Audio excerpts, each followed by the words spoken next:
Hay noches en las que la realidad se rompe y lo que creemos conocer se transforma en algo más oscuro. En esta ocasión, 5 relatos se entrelazan para recordarnos que el miedo siempre acecha detrás de un rostro amado en una habitación solitaria, en una ventana cubierta de escarcha o en la voz de un ángel de fe. Abramos juntos el umbral hacia lo inexplicable. Bienvenidos a Voces en la Niebla.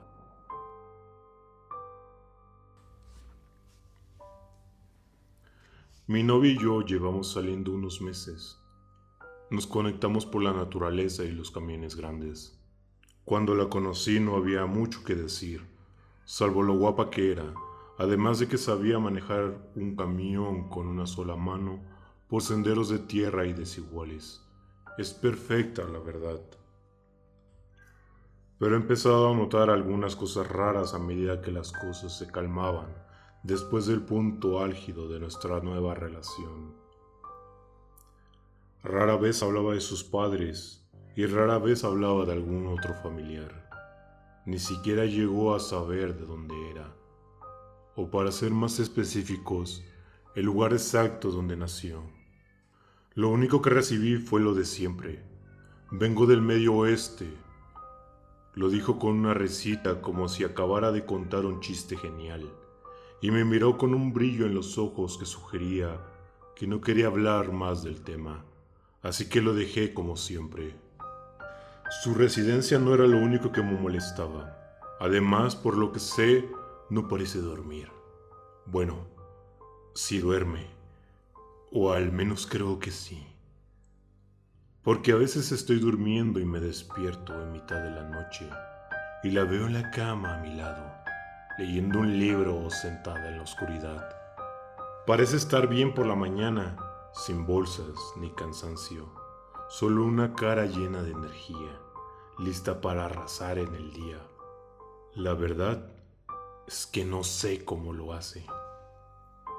Ah, sí, también está el tema de los perros y los gatos. Por alguna razón odia a las mascotas con pasión. Cuando le sugerí un cachorro para nuestro piso compartido, descartó la idea enseguida, pero supongo que el odio era mutuo, porque todos los perros y gatos que nos encontrábamos le gruñían, funfuñaban o ladraban. También noté algo cuando fuimos a acampar una vez. No le di mucha importancia, pero ahora que lo pienso, empieza a tener más sentido. Después de estacionar la camioneta junto a un árbol, firmar nuestros nombres y adentrarnos en el bosque, este estaba lleno de vida. Los pájaros cantaban, los grillos y otros insectos entonaban su himno habitual. Al llegar al epicentro de los ruidos, que también era el lugar donde decidimos instalarnos, los ruidos cesaron de repente. Nada, ni pájaros, ni insectos, solo un silencio inquietante con una brisa amenazante. De repente se hizo un silencio terrible, ¿verdad? Dije, pero lo que dijo a continuación me desconcertó por completo. Es lo que pasa cuando estoy cerca. Uno se acostumbra después de un tiempo. Su rostro estaba inexpresivo al decir eso, sin sonrisa, ni siquiera su habitual mueca sarcástica. Hablaba en serio. Al principio no le di mucha importancia, pero últimamente he estado en internet. He visto varios videos sobre, bueno, sonaré loco, pero cambiapieles, wendigos y otras cosas paranormales. Yo sé que no debo de buscar estas cosas, pero un bosque que se queda en silencio de repente, según un video que vi, no es buena señal y me hizo pensar, ¿había algo en la zona donde estábamos? ¿O es que el bosque reaccionaba a ella? Sigo con los nervios de punta, mirándola con esa sonrisa que últimamente me resulta inquietante.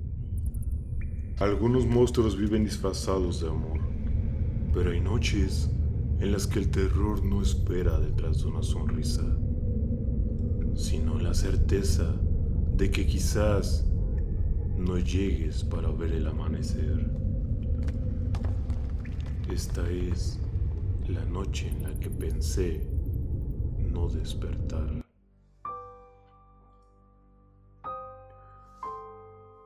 Esto me pasó hace 5 años, cuando tenía 10 aproximadamente. Una noche estaba despierto hasta tarde jugando con mi consola. Mi madre ya se había acostado y mi padre estaba fuera de la ciudad para ver a mis medios hermanos. Eran alrededor de las 12 cuando oí lo que parecía un grito proveniente de la casa de atrás. Me detuve, dejé lo que estaba haciendo y mi mente de 10 años, adormilada, inmediatamente pensó que alguien estaba en peligro. Tras un momento de silencio, oí lo que parecían pasos en el pasillo. En ese momento me estaba volviendo loca, así que le escribí a mi mejor amiga para contárselo. Unos minutos después, oí un fuerte estruendo abajo. Corrí al baño del otro lado del pasillo, cerrando la puerta con llave y encendiendo la luz. Me senté en el suelo. Me quedé ahí un rato, escribiéndole mensajes frenéticamente a mi amiga. Después de mucho convencerla, decidimos que lo mejor era ir a la habitación de mis padres y despertar a mi madre. Después de despertar a mi mamá y contarle lo que oí, accedió a venir conmigo y a revisar abajo para asegurarnos de que nada ni nadie estuviera ahí. Revisamos toda la casa, pero no encontramos nada. Mi mamá y yo volvimos a la cama después de revisar la casa y no oí nada más el resto de la noche. Algo así nunca ha vuelto a ocurrir desde esa noche, pero sí oí un golpeteo en mi ventana todas las noches durante unos meses. Escapar de nuestros miedos no siempre significa estar a salvo. A veces basta con mirar por una ventana para descubrir que lo desconocido también puede sonreírte y bailar en la oscuridad. Escucha ahora el hombre que baila en la ventana. Cuando tenía alrededor de 12 años, mi familia fue de vacaciones a las montañas. Donde vivo, la nieve es un lujo poco común, así que estábamos emocionados. Hicimos muñecos de nieve, comimos bocadillos y todo lo típico de unas vacaciones. No habíamos planeado quedarnos, pero una tormenta de nieve repentina nos obligó a quedarnos en un hotel. Esa noche, mientras dormía, escuché un ruido extraño afuera, como si alguien pisara ramas y palos secos. Con curiosidad, me asomé entre las cortinas y se me hizo extraño, pero vi a un hombre bailando de la manera más rara e inhumana que puedas imaginar. No tenía idea de cuánto tiempo llevaba ahí. En ese momento asumí que estaba borracho después de alguna fiesta cercana. A la mañana siguiente, al hacer el check-out, le pregunté a la anciana que atendía el lugar si algún otro huésped se había quejado del ruido. Ella me miró extrañada y me dijo: Ustedes fueron los únicos huéspedes aquí. Nadie viene a este lugar, a menos que sea una emergencia. Lo dejé pasar, tal vez lo había imaginado. Al final y a cabo, solo tenía 12 años. Varios años después, mi familia decidió visitar el mismo lugar otra vez. Nos hospedamos en el mismo hotel. La anciana aún nos recordaba. Esa noche escuché nuevamente el mismo ruido, solo que esta vez parecía provenir de dentro de mi habitación. Levanté un poco la cabeza y ahí estaba él, el mismo hombre, bailando de la misma forma retorcida, antinatural. Grité, encendí la luz. Mi hermana entró corriendo y él ya no estaba, sin huellas, sin señales de que hubiera forzado la entrada. Nada. No he vuelto desde ese entonces, y cada vez que neva Juro que lo escucho una y otra vez bailando afuera, justo detrás de mi ventana, pisando ramas suavemente, bailando en la oscuridad, esperando. Cuando la locura baila enfrente de tus ojos, solo queda aferrarse a la fe. Pero incluso la fe oculta secretos que estremecen el alma. Esta es la historia del padre Cohen. El padre Cohen se movía incómodo en su asiento. Aquella mujer al otro lado del confesionario no había mencionado explícitamente nada ilegal, pero lo que decía hacía sentir al sacerdote que sus problemas eran muchos más profundos de lo que dejaba entrever. Ella confesaba sentirse al borde de la locura. Preguntaba si acaso era mucho pedir querer ser feliz. Explicaba que había pasado 2 años y medio desde que la enfermedad se llevó a su esposo. 36 meses desde que lo enterró. Había llorado, se había ahogado en el dolor y en la soledad. El nudo pesado de la pérdida aún regresaba a su garganta cada vez que lo recordaba. El sacerdote trató de consolarla.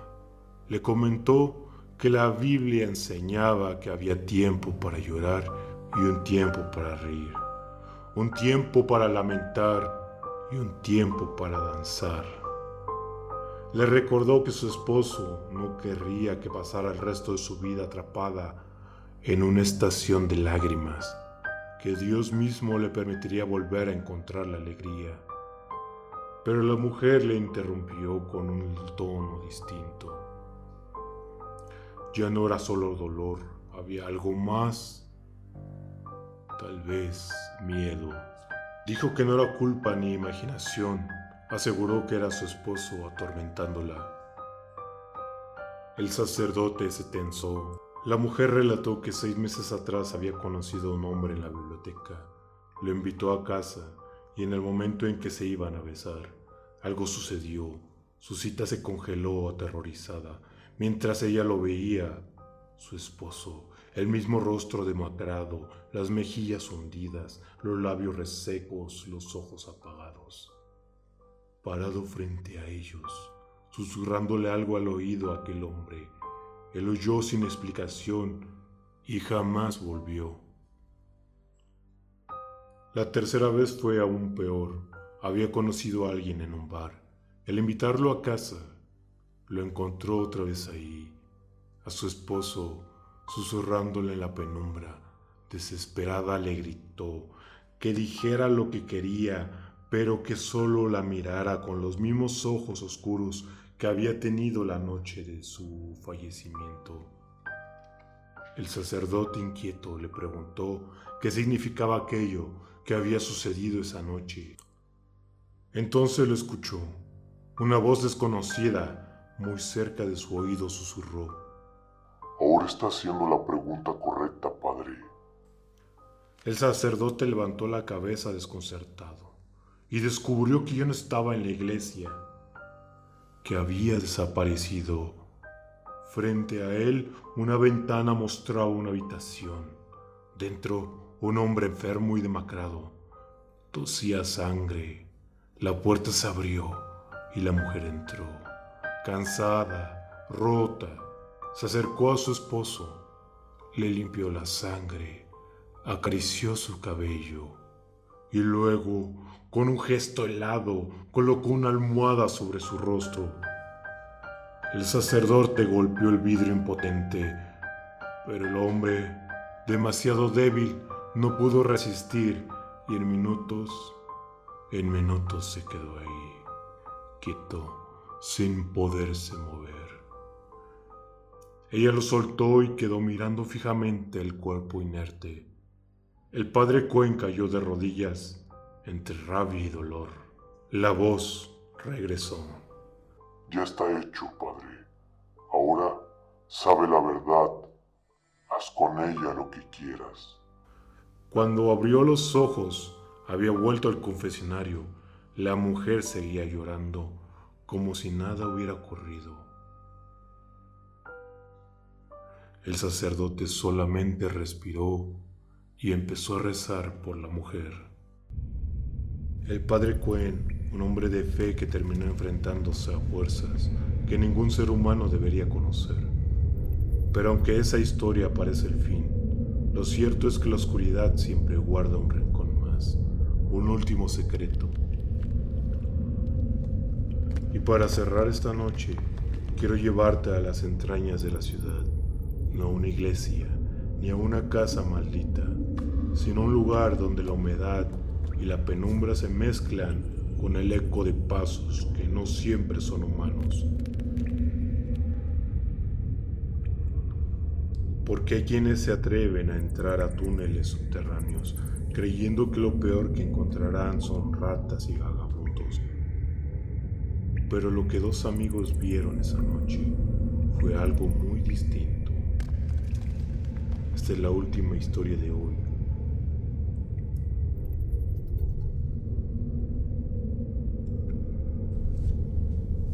En mi ciudad existen dos túneles subterráneos que conectan con los drenajes.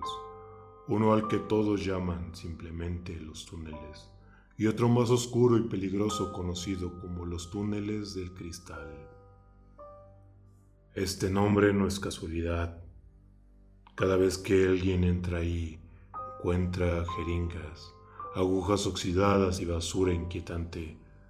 Muchos dicen que es un sitio donde se esconden las personas que les gusta ingerir sustancias o gente perdida en su propia locura. Una noche aburridos, con un extraño deseo de aventura, decidimos entrar a ese túnel. Solo éramos dos, mi amigo y yo. Para sentirnos más seguros, recogimos unos tubos metálicos y los afilamos, por si acaso. La verdad es que no esperábamos encontrar nada. Pero al avanzar escuchamos un ruido seco, un golpe, como si alguien hubiera arrojado algo contra las paredes. Nos detuvimos.